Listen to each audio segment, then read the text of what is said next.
அனைவருக்கும் வணக்கம். இந்த பதிவில் இப்போ நம்ம பார்க்கக்கூடிய மிகவுமே முக்கியமான ஒரு பதிவு என்ன அப்படின்னா, ஏகாதசி விரதம் என்பது பெருமாளின் அருளை பெறுவதுடன் அனைத்து விதமான பாவங்களிலிருந்து நம்மை விடுவிக்கக்கூடிய மிக உயர்ந்த ஒரு புனிதமான விரதமாகும்.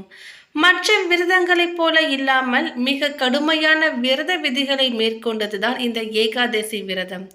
அதே அளவிற்கு மிக உயர்ந்த புண்ணிய பலனையும் கேட்ட வரங்களை தரக்கூடியதுதான் இந்த ஏகாதசி விரதம். அது மட்டுமில்லாமல் இந்த ஆவணி மாதத்தில் வரக்கூடிய ஏகாதசிக்கு என்று தனி சிறப்பும் இருக்கின்றது. இந்த ஏகாதசி விரதமானது எப்பொழுது வருகிறது, நாம் எப்படி விரதம் இருக்க வேண்டும் என்பது குறித்த பல முக்கியமான தகவலை பற்றி தான் இந்த பதிவில் நம்ம இப்போ பார்த்து தெரிஞ்சுக்க போகிறோம். எனவே பதிவை பார்த்துட்டு இருக்கிறவங்க தொடர்ந்து பார்த்துட்டு வாங்க. அது மட்டும் இல்லாமல் இந்த பதிவை நீங்கள் பார்த்துட்டு இருக்கும் பொழுதே பெருமாளுக்கு போற்றி போற்றி அப்படின்ற திருமந்திரத்தை மறக்காமல் கமெண்ட்ஸில் 3 முறை பதிவு செஞ்சுடுங்க. நீங்கள் இப்போ தான் நம்ம சேனலை ஃபர்ஸ்ட் டைமாக பார்க்குறீங்க அப்படின்னாலும் கண்டிப்பாக சப்ஸ்கிரைப் பண்ணிக்கோங்க. அப்படியே பக்கத்தில் இருக்கக்கூடிய நோட்டிஃபிகேஷனுக்கான பெல் ஐகானையும் கிளிக் பண்ணிக்கோங்க. ஒவ்வொரு ஏகாதசிக்கும் ஒரு தனி சிறப்பும் தனியான பலன்களும் இருக்கின்றன. அப்படிப்பட்ட இந்த ஆவணி மாத தேய்பிரையில் வரக்கூடிய அஜா ஏகாதசி எனப்படும் அன்னதா ஏகாதசியில் விரதமிருந்து வழிபட்டால் அனைத்து விதமான பாவங்களும் துன்பங்களில் இருந்தும் நாம் விடுபட முடியும்.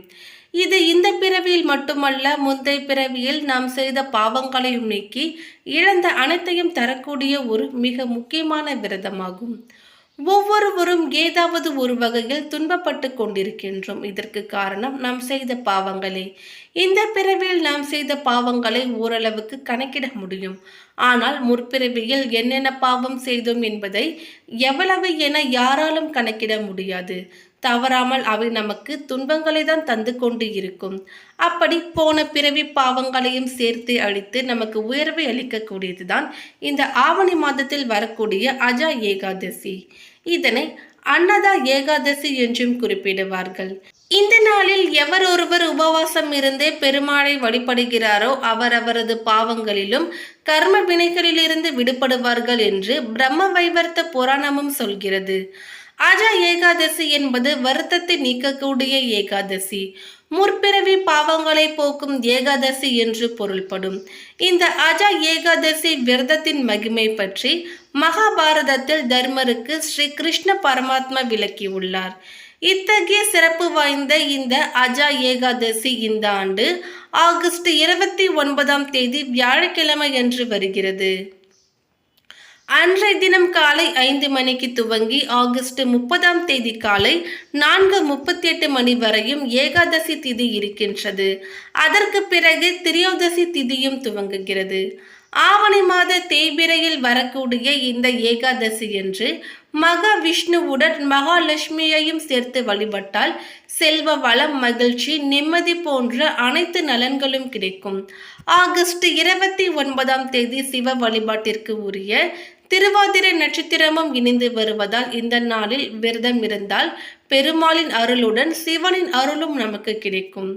பகவான் ஸ்ரீராமர் தோன்றிய ரகு வம்சத்தில் தோன்றிய அரிச்சந்திரன் சத்தியம் தவறாது மாபெரும் அரசனாக அரசாண்டும் வந்தார். அவருக்கு சந்திரமதி என்ற மனைவியும் லோகிதாசன் என்ற மகனும் இருந்தனர். நாடும் அவனும் எந்த விதமான குறையுமின்றி சுபிஷத்தோடு வாழ்ந்து வந்தனர். விதிவசத்தால் அரிச்சந்திர மகாராஜா தன்னுடைய நாடு, நகரம் அனைத்தையும் இழக்க நேரிட்டது. அதோடு தன்னுடைய மனைவி மக்களையும் விற்கும் மிக கொடிய நிலைக்கும் தள்ளப்பட்டார். பக்திமானான அரிச்சந்திரனையும் அடிமையாக்கி மயானத்தை காக்கும் பணியில் அமர வைத்தது விதி. ஆனால் அந்த நிலையிலும் அரிச்சந்திர மகாராஜா தனது சுயத்தன்மையை இழக்காமல் சத்தியத்தினை கைவிடாது கடைபிடித்து வந்தார். பல காலங்களும் கடந்தன. ஒரு நாள் அவர், நான் என்ன செய்வேன், இன்னும் எத்தனை காலம் இது போன்ற வேதனையில் வாடுவது, இதிலிருந்து மேல வழியே இல்லையா என்று மிகவும் வருந்தினார்.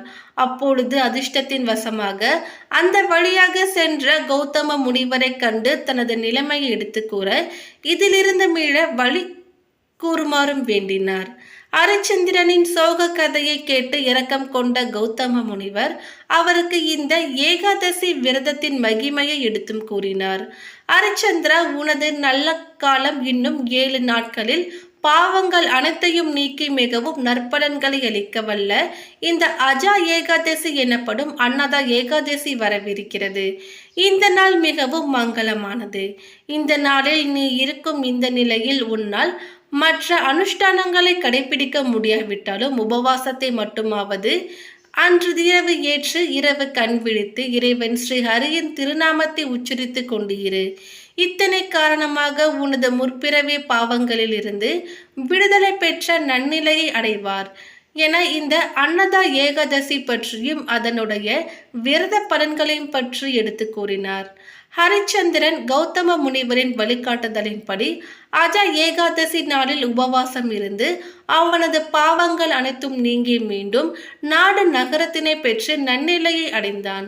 மேலும் இந்த விரதத்தின் பலனால் மாயையின் காரணத்தால் உயிரிழந்த மகனை மீண்டும் அடைந்ததோடு மனைவியுடன் ஒன்று சேர்ந்த மேலும் ராஜ்யத்தினை அடைந்தார்.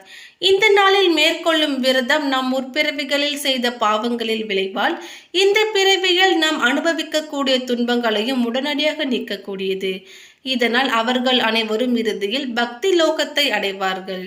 இறைவனின் பரமபதத்தை அடைய வேண்டும் என்று நினைப்பவர்கள் அனைவரும் இந்த விரதம் இருக்க முற்பிறவியில் பாவம் தீர்ந்த இந்த பிறவியில் மேன்மை அடைவார்கள். தொடர்ந்து 12 ஆண்டுகள் கடைபிடிக்க பரந்தாமன் அருளால் எளிதாக பரமபதம் சேருவார்கள்.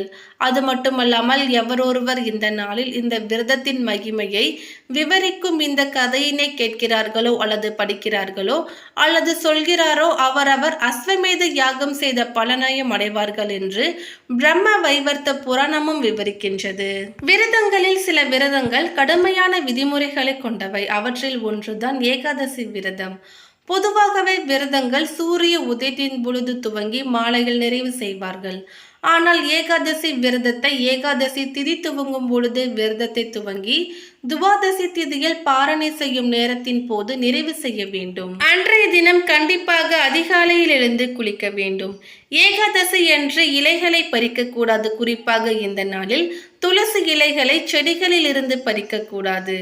உடல் தூய்மையுடன் தூய்மையான மனதுடனும் விரதம் இருப்பதாக உறுதி எடுத்துக்கொண்டு முழுமையாக விரதம் இருக்க வேண்டும். அன்றைய தினம் அனைவரிடமும் சாந்தமாக நடந்து கொள்ள வேண்டும். மற்றவர்கள் மீது கோபப்படுவதோ மற்றவர்களுக்கு சாபம் வழங்குவது போன்ற செய்கைகளையும் செய்யக்கூடாது. மற்றவர்களை துன்புறுத்துவது அவர்களின் மனம் வருந்தும்படியான எதையுமோ செய்யக்கூடாது.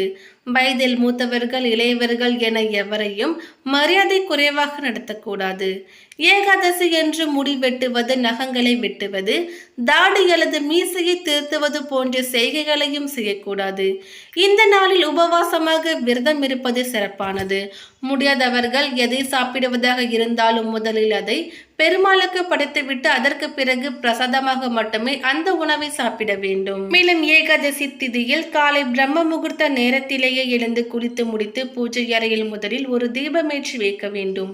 பெருமாள் படத்திற்கு மஞ்சள், குங்குமம், சந்தன போட்டு வைத்து நல்ல வாசனை மிக்க மலர்களால் அலங்காரம் செய்யுங்கள். பெருமாளுக்கு எவ்வளவு அலங்காரம் செய்கிறோமோ அந்த அளவுக்கு மனம் மகிழ்வார்.